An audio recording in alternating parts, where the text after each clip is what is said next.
श्यामला मातरम वंदे मातरम।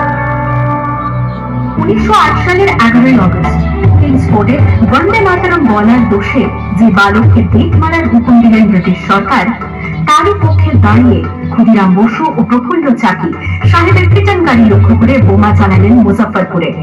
সাহেব নিহত হলেন না, তবু নাবালক ক্ষুদিরামকে ফাঁসির হুকুম দেওয়া হলো। জননী কোন তুলে পক্ষে শান্তনবাস দেহ তুলে চোখে কাঁদিছে তব চরণ পদে ৩০ কোটি নরনারী।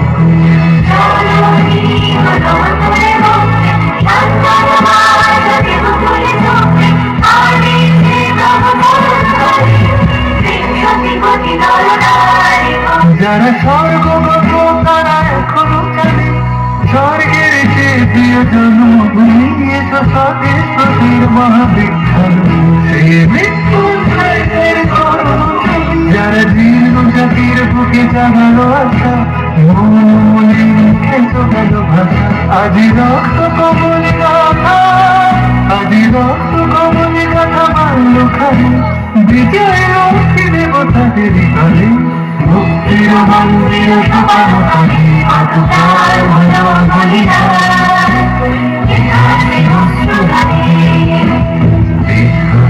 আছে অশ্রু জলে।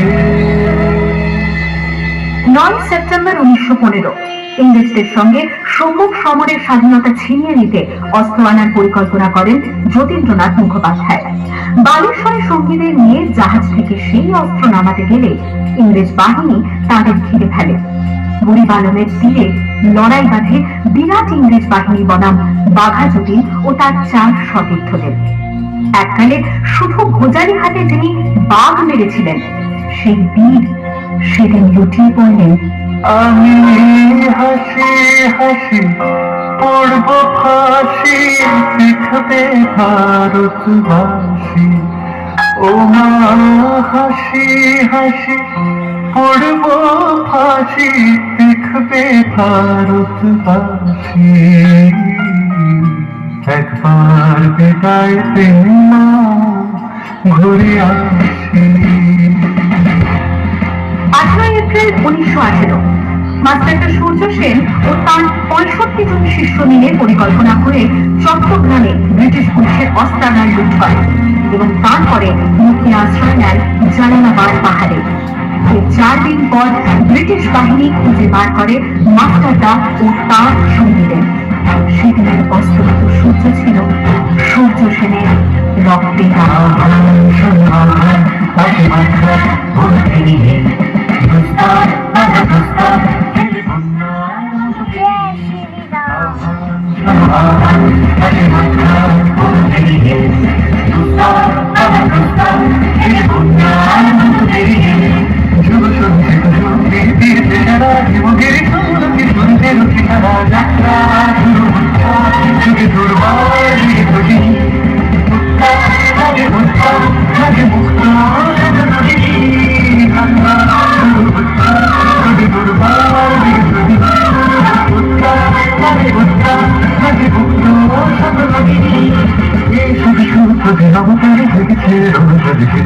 অধিকার অর্জনে এই শুধু দিন অবকালে ভেঙেছে।